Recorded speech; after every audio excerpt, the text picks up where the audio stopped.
Dakle, Bog dragi moji, obećao sam vam da ćemo danas govoriti o novom savezu, da vam danas objašnjavam kako Bog je to tako zamislio da ne ostanemo u starom i ne moramo ispuniti sve to i nositi posljedice, nego da postoji novi savez koji zamjenjuje stari i to moramo znati. Stari savez, on je bio za izraelski narod, a novi savez kroz Isusa Krista, on je za sve koji u njega vjeruju i stvarno se moramo okrenuti od starog i potpuno prihvatiti novo. I onda to uzeti za sebe i da to ne izmišljam tek tako, nego da je zapravo divno, zapravo dosljedno kroz cijeli Novi Zavjet. Ne mogu to uopće razumjeti zašto to tako odbacuje. I svoju Bibliju čita svaki dan, ali mislim da je to opet zbog toga čitamo li Bibliju svojim razumom ili je stvarno čitamo s otvorenim, poniznim srcem, što želi naučiti srcem koje je otvoreno za novo, čitamo li je tako ili onako. I zato sada opet kažem na početku, tko ima uši da čuje, neka čuje sada što Duh Božji kroz mene govori vama. I sada ću nastaviti čitati iz Hebrejima, odlomak 11. Tako je Krist postao veliki svećenik za svu tu dobrotu, što je ušao je u veliko savršeno svetište na nebu, koje nije izgradila ljudska ruka i nije dio ovog stvorenja. Dakle, zapamtite, to se računa što su ljudi izgradili, naravno također prema planu koji je Bog dao Mojsiju. Dobio je vrlo precizne upute kako to treba izgraditi i također zapovjedi. To su bile vrlo precizne upute. Bog, to je bilo nešto što je stvoreno i izgrađeno na zemlji. To je bilo nešto što se moglo kročiti na zemlji. I sada se radi o nečemu novom, o nečemu nadnaravnom, o nečemu nebeskom. Dakle, kada sada govorimo o šatoru, radi se o nečemu nebeskom. O novom šatoru. Dakle, Krist je postao veliki svećenik za svu tu dobrotu što je došlo. Sjećate li se, veliki svećenik smio je ući u svetinju nad svetinjama samo jednom godišnje, gdje je morao proći kroz zavjesu. I tu bi se želio na trenutak zadržati i podsjetiti vas što se dogodilo kada je Isus Krist umro. Na Golgoti, što se tu dogodilo, zavjesa je razderana na sredini hrama, otvorio i je put, počelo je nešto sasvim novo.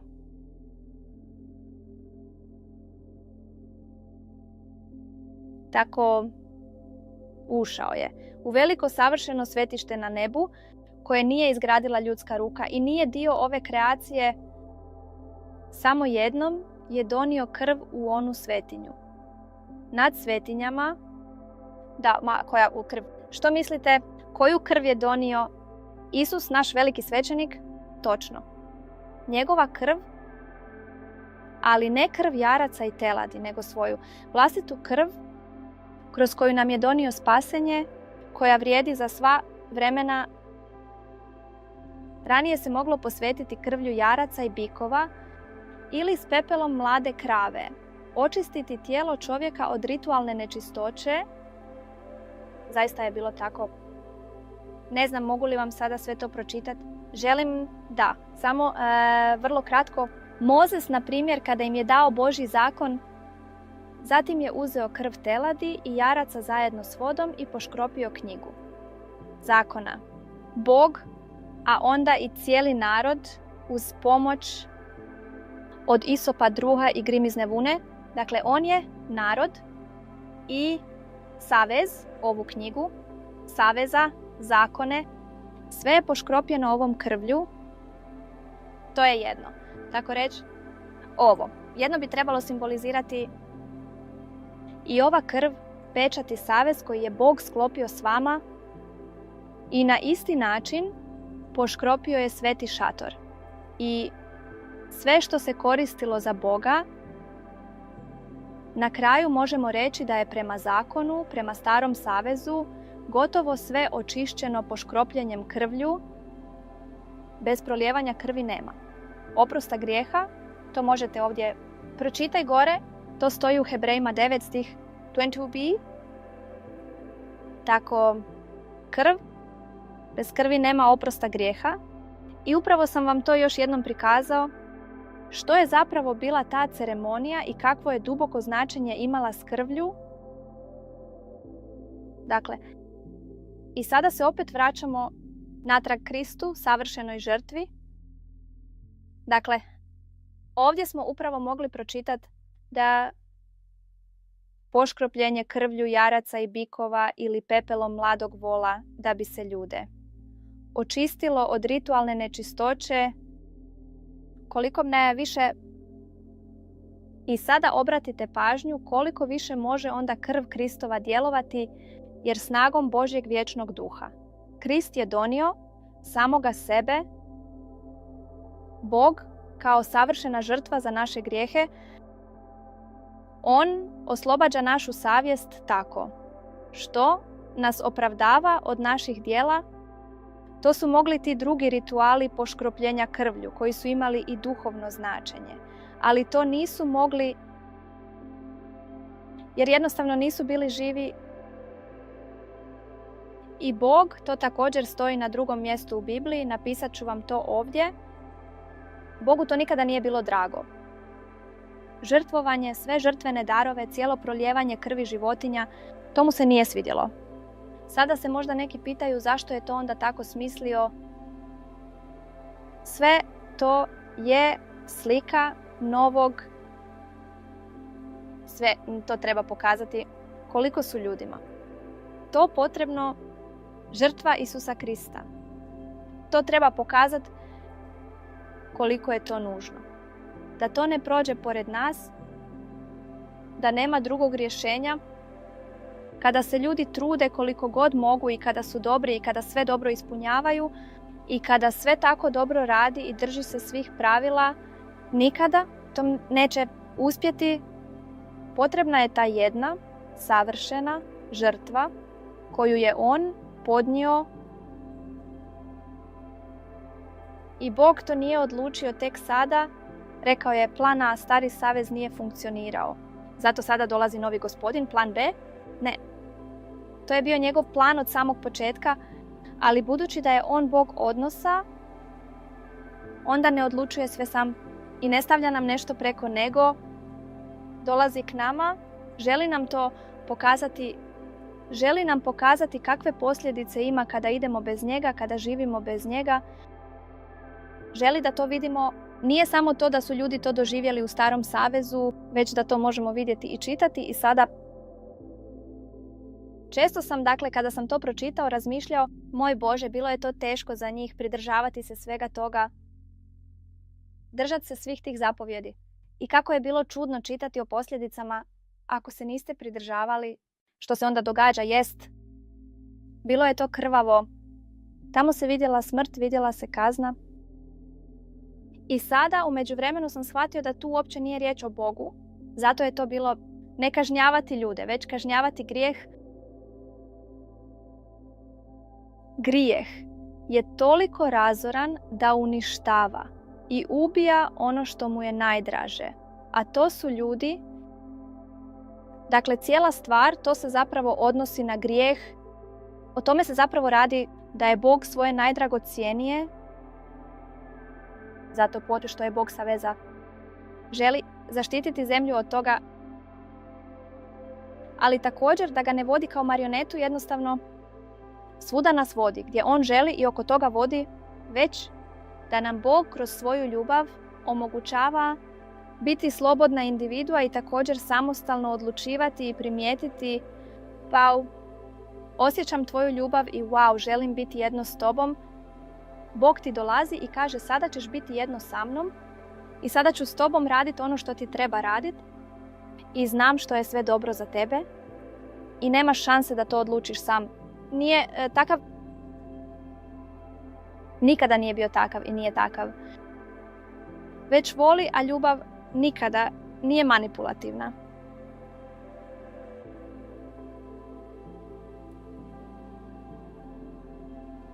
Dakle, upravo provjeravam ima li još nešto važno. Dakle, pročitat ću to još jednom. Hebrejima 9 stih 14. Koliko više može onda krv Kristova djelovati? Jer kroz moć božanskog vječnog duha, Krist je samoga sebe ponudio Bogu kao savršenu žrtvu. Za naše grijehe, on oslobađa našu savjest, oslobađajući nas od naših djela za koja zaslužujemo smrt. I znate, genijalno je to što je to novi savez. Sam Isus je sklopio ovaj savez s Bogom. To je također sjajno. Dakle, Bog je sklopio ovaj savez s Isusom. Bog i Isus je novi savez. On također kaže na drugom mjestu, moja krv je novi savez. To znači kada dolazimo do Boga kroz Isusa, mi smo u ovom savezu. Ne možemo to zeznuti. Žao mi je zbog mog izražavanja, ali ne možemo to dovoljno dobro napraviti da uđemo unutra. Ne možemo to ni loše napraviti da uđemo unutra, nego isključivo povjerenje u Isusa Krista i ono što je On učinio i vjera u to dovodi nas u ovu vezu, u ovu zajednicu saveza s našim pravim Ocem ulazi. I onda nas vidi kroz pravednog, kroz psa, on nas vidi kroz Isusa. Kao pravedne, to želim reći, da ne kažem i molim vas, slušajte me pažljivo sa srcem koje to sada može što god želite i da možete griješiti kako god želite i pokazivati najgore ponašanje na ovoj zemlji jer ste vi i onako u savezu s Bogom jer vas On vidi kroz Isusa ako je to ljubavna veza.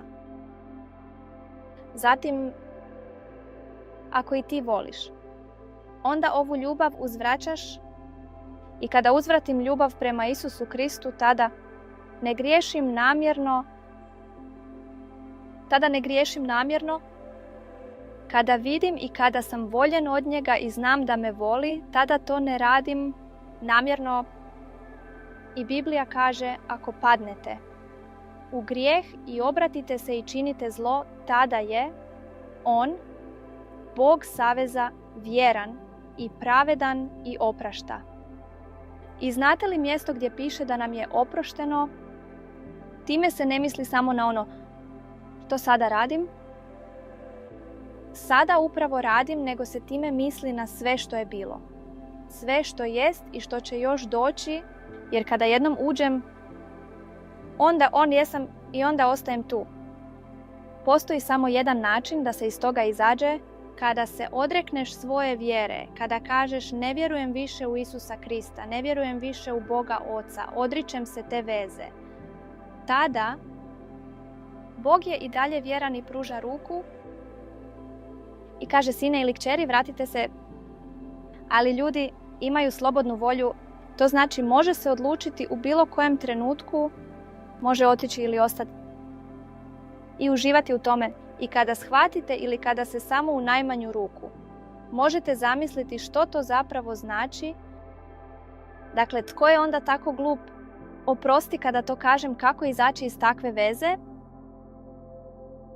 Netko tko do sada nije imao živu vezu s ovim Bogom, Isusom i Duhom Svetim, samo netko tko nije imao živu vezu, nijednu intimnu prijateljsku vezu s živim Bogom, samo ta osoba može osjetajati odvratiti, jer kada ga jednom upoznaš, čak i samo malo i kušaš to, i to je doživio kakav je, onda se ne izlazi iz toga, jer je to jednostavno i prosto, to je samoubojstvo, to je glupo, jednostavno je glupo.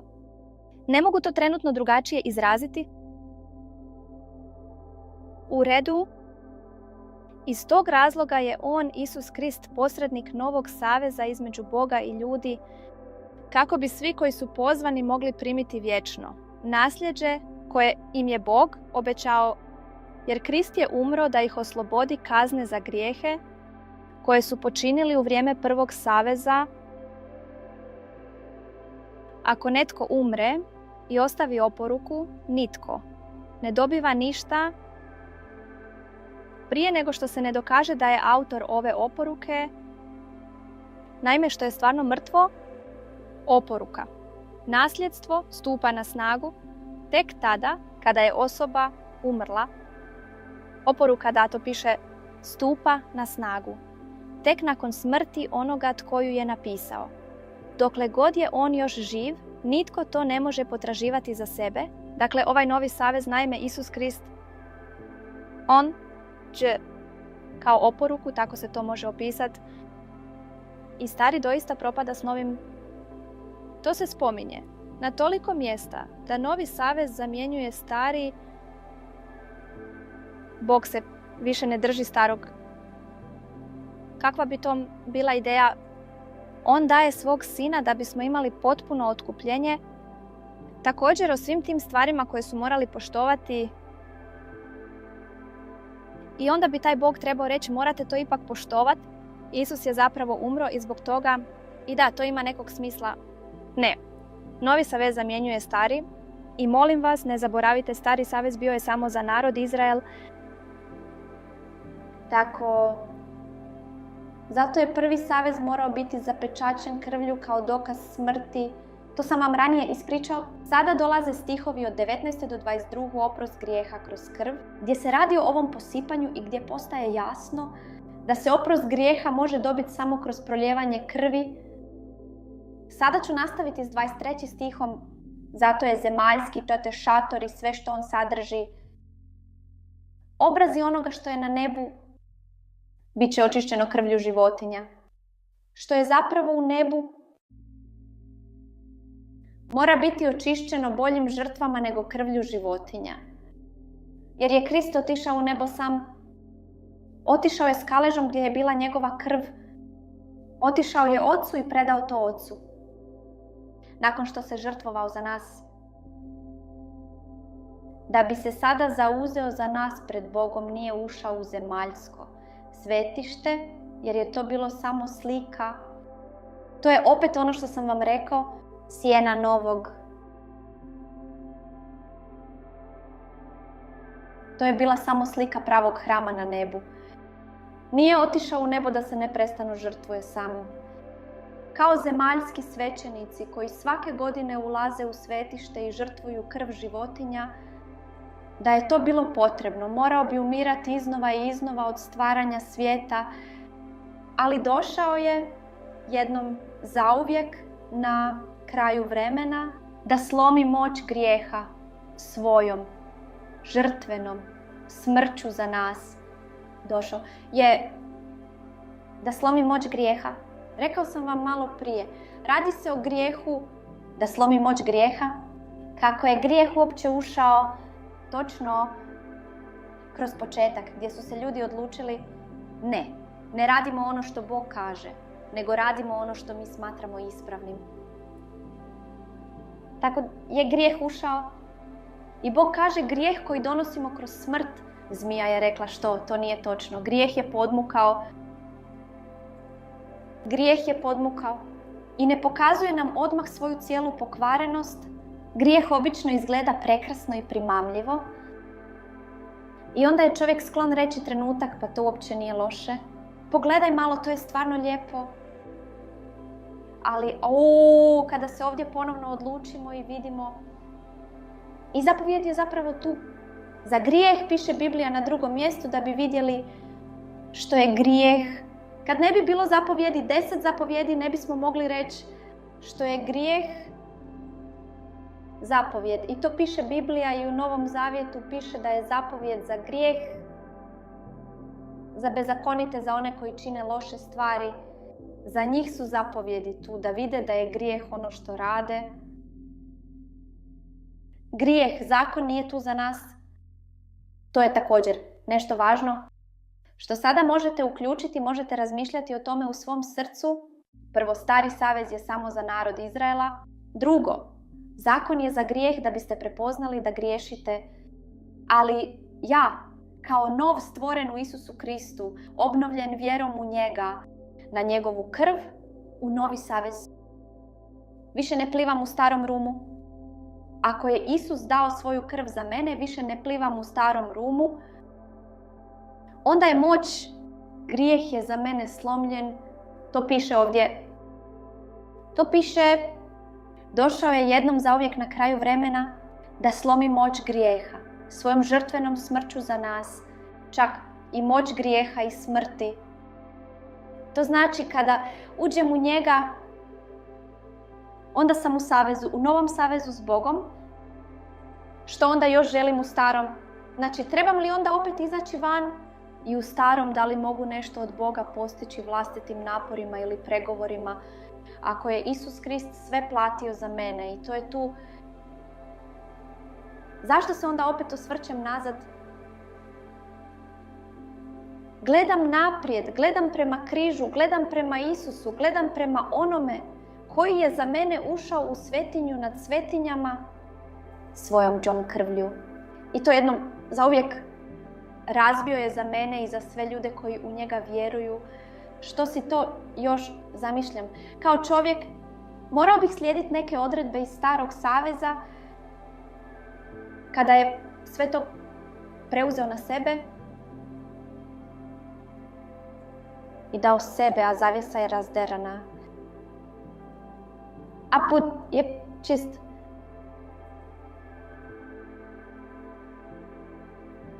Došao je jednom zauvijek na kraju vremena da bi razbio moć grijeha svojim žrtvenim smrću za nas.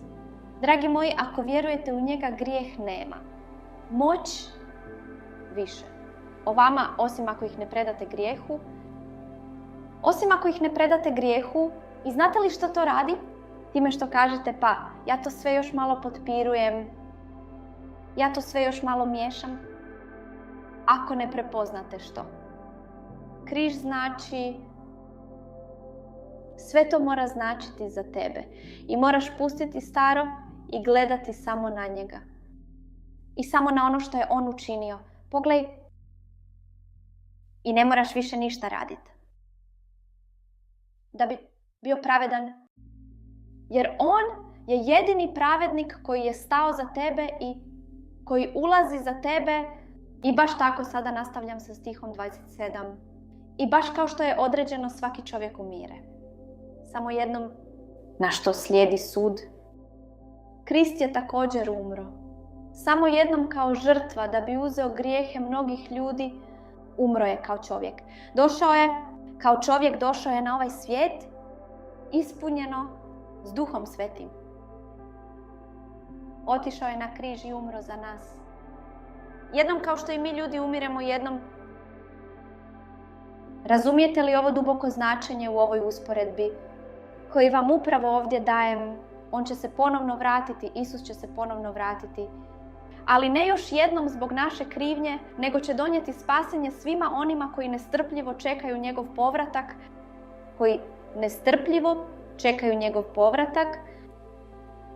Dakle, zakon je donio samo sjenu onoga što dolazi, a ne stvarnost nebeskih dobara. Žrtve su se ponavljale iz godine u godinu, no nisu mogle dati onima koji su dolazili na obožavanje, pružiti savršeno pročišćenje. Da je to bio slučaj, onda ne bi bilo više žrtava, jer bi oni koji su prinosili žrtve bili jednom zauvijek očišćeni i imali bi čistu savjest. No dogodilo se suprotno.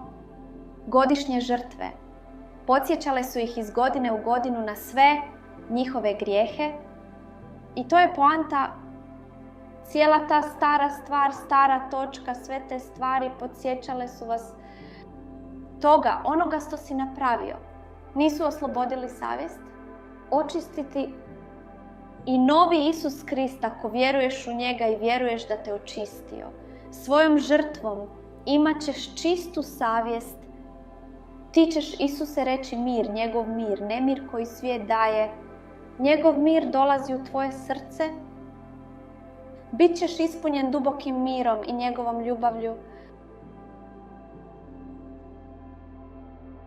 No dogodilo se suprotno. Godišnje žrtve podsjećale su ih iz godine u godinu na njihove grijehe, jer krv jaraca i ovnova ne može ukloniti grijehe.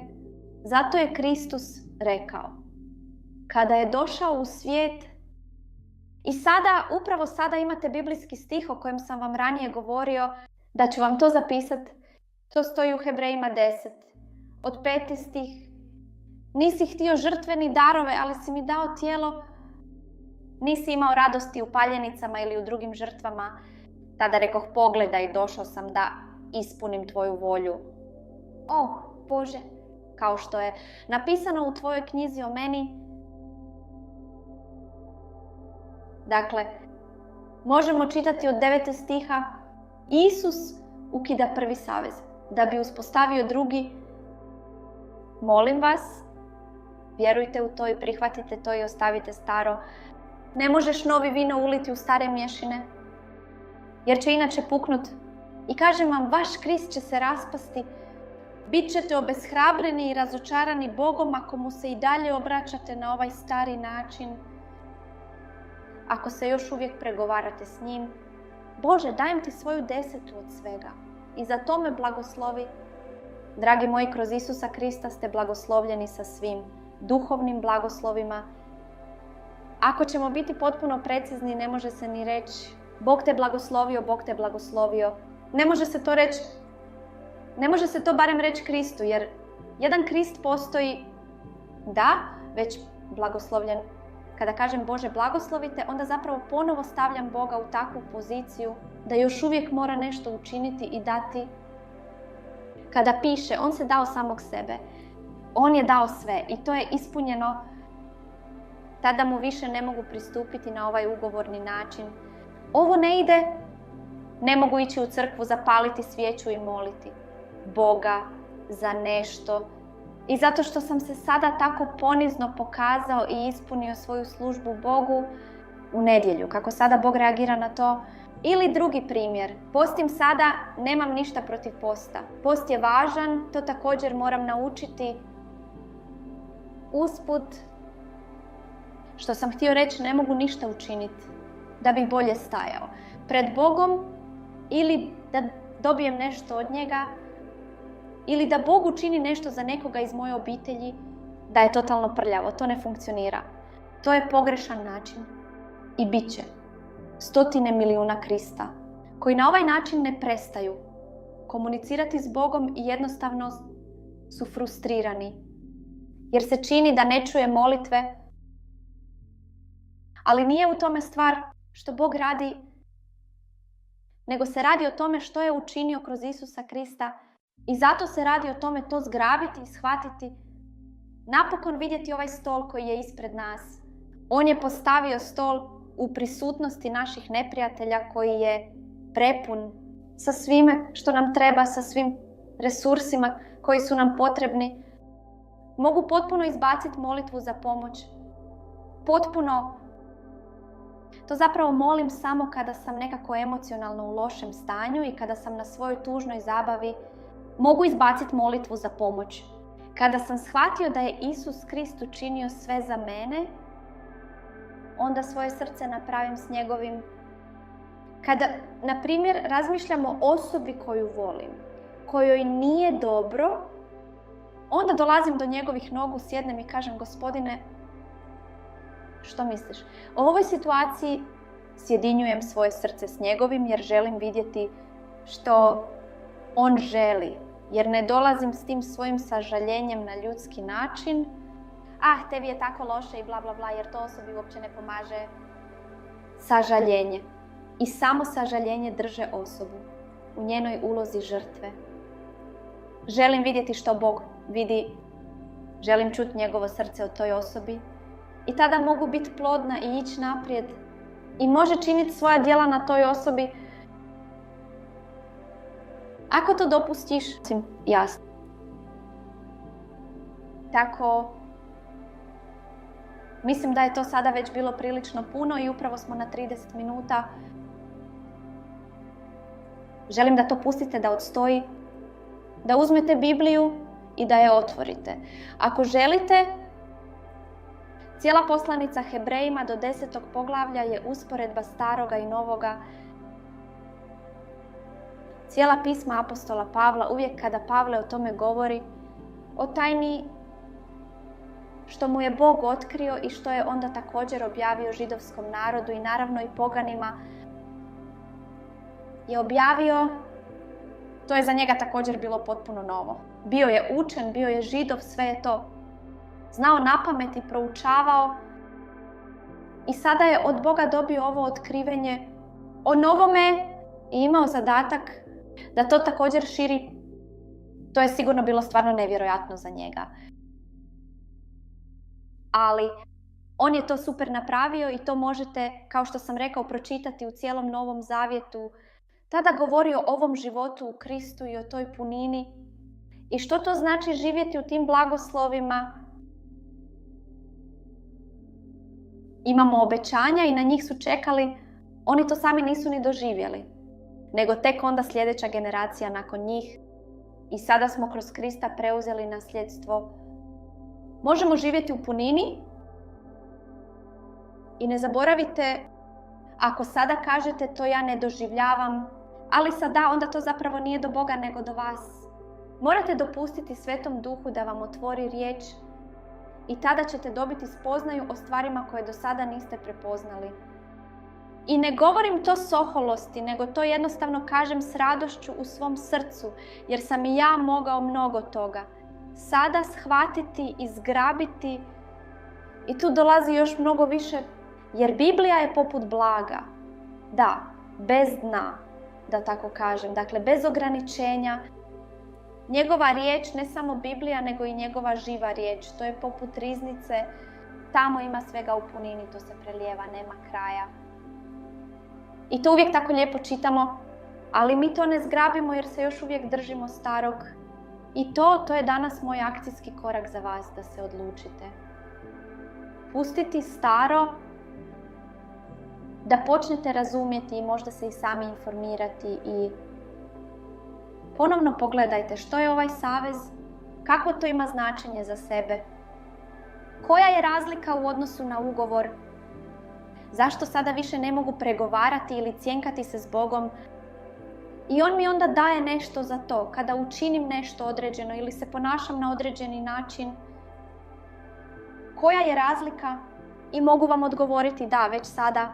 Razlika je ime, a to ime je Isus. Isus je razlika. Njegova krv je novi savez i on je zamijenio stari. Moramo se odlučno osloboditi držanja za bilo kakve stvari iz starog saveza. To je danas moja poruka za vas i želim vam sada još jedan prekrasan dan. Dok se ponovo ne vidimo,